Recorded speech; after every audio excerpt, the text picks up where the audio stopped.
तो ये कॉलम है ना, ये वर्किंग का कॉलम है। काय का ये वर्किंग का, और ये कॉलम है इनकम का। भाई एक सेकंड के लिए आपकी पुतली नहीं हिलनी चाहिए, पूरा दिल दिमाग लगाना है। देखिए शुरुआत में ये हार्डवर्क है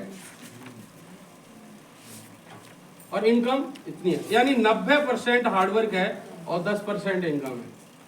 सवाल था सर का ना 70,000 दो 2,500 कमाओ, इसी का था ना ये आएगा। मेहनत कितनी कर रहे हैं हम लोग? अरे 90%, रिजल्ट कितना आ रहा है? 10%। 90% मेहनत पे 10% रिजल्ट है। एक समय के बाद है ना, आप सिल्वर गोल्ड हो गए, एक दो लोग आपकी टीम में सीरियस हो गए, तो आपकी मेहनत हो जाएगी 80% और रिजल्ट आ जाएगा 20%। ठीक है, अब आपकी रैंक हो सकती है आपकी गोल्ड या प्लेटिनम हो गई है, दो चार लोग सीरियस हो गए, जैसे सर मैडम के फोटो लग रहा है इस तरह से। कुछ दिन के बाद ये 70% मेहनत होगी और इनकम का कॉलम थोड़ा सा बड़ा हो जाएगा। थोड़े से लोग भी सीरियस हो गए, वो भी फील्ड में जाते हैं, आप भी जाते हैं, वो भी काम करते हैं, आप भी करते हैं, वो भी प्रोडक्ट के बारे में बताते हैं, आप भी बताते हैं, और आप धीरे धीरे करके एमराल्ड टाइप हो गए हैं और आपकी इनकम बढ़ गई 30%। हार्ड वर्क कम होता जा रहा है, इनकम बढ़ती जा रही है। बहुत ध्यान से समझने का, 60% हार्ड वर्क है और 40% इनकम है। कुछ दिन के बाद एक समय आएगा 50, ये समय सीधा भी लिख सकता हूँ लेकिन मैं विस्तार से लिख रहा हूँ, तो यहाँ हो गया 50। एक समय आ गया 50% काम 50% इनकम, जैसे कोई स्टार सफायर हो गया, डायमंड हो गया, है ना। डायमंड स्टार सफायर भी काम करते हैं, अलग लेवल का काम होता है, लेकिन जितना काम उतना दाम। एक समय के बाद काम कम दाम ज्यादा, एक समय के बाद काम कम दाम ज्यादा, एक समय के बाद काम है ही नहीं और इनकम ही इनकम है, या काम 10% है और इनकम 90% है। समझ पा रहे हैं? अब कार्टून देखते हैं, कार्टून कौन सा होता है वो, टॉम जेरी करके, हाँ जो भी होते हैं। मैक्सिमम लोगों का माइंडसेट यही हिल जाता है,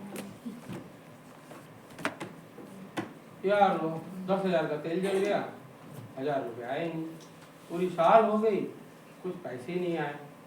क्योंकि ये आदमी है ना, ये इस माइंडसेट का आदमी है, जितना काम उतना दाम, जितना काम उतना दाम, जीरो काम जीरो दाम, ओवर टाइम काम ओवर पैसा। ये इस माइंडसेट का आदमी है, जॉब माइंडसेट का आदमी है, विजनरी माइंडसेट का नहीं है।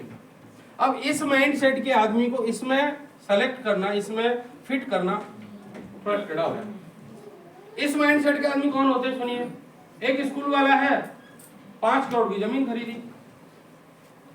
5 करोड़ की बिल्डिंग बनाई, बस खरीदी, स्टाफ हायर किया, धीरे धीरे 50 करोड़ रुपए लगा दिए स्कूल में, और इस 50 करोड़ की भरपाई करने के लिए अगले 5 साल लगेंगे।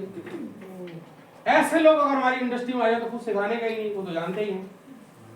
दुर्भाग्य से हमारी इंडस्ट्री में हम और आप एवरेज हैं, मैं भी और आप भी। तो इस माइंडसेट के आदमी को ये समझ में नहीं आता। ये रोज काम धंधे में जाता है, रोज पैसे लेता है, 30 दिन काम करता है, 30 दिन के पैसे लेता है, 7 दिन। तो इस माइंडसेट के आदमी को ये विजनरी माइंडसेट समझ में नहीं आता। तो आज के बाद आप विजनरी हो सकते हैं जी सर।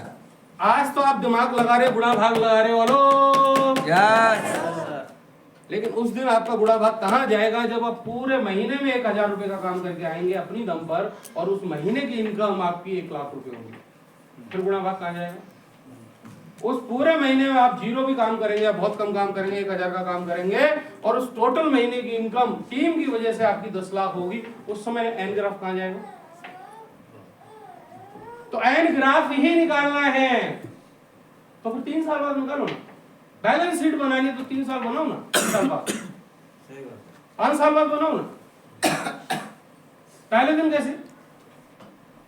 तो जितने भी लोग बिजनेस में नेगेटिव होते हैं वो सिर्फ अपलाइन की वजह से होते हैं, क्योंकि उन्होंने विजन ही नहीं दिया, उन्होंने एन ग्राफ समझाया ही नहीं, उन्होंने संस्कार ही नहीं दिए। अपने बच्चों को 2 चीज देने का, संस्कार और एजुकेशन, तीसरी चीज देने का नहीं। बिगड़ जाएंगे, बेच देंगे, खा जाएंगे, गड़बड़ कर देंगे सिस्टम को। क्या देने का? संस्कार और एजुकेशन। तो अपनी टीम को क्या देने का? संस्कार और एजुकेशन। हमारे बच्चे ही हैं, देख रेख में हमसे बड़े लग रहे, दाढ़ी मूंछ वाले लग रहे, वो बच्चे वाले ही वही हरकत करेंगे, है ना। तो टीम को क्या देने का? और आपके अपलाइन आपको एजुकेशन भी दे रहे हैं, संस्कार भी दे रहे हैं। एक बार जोरदार तालियां बजाएंगे।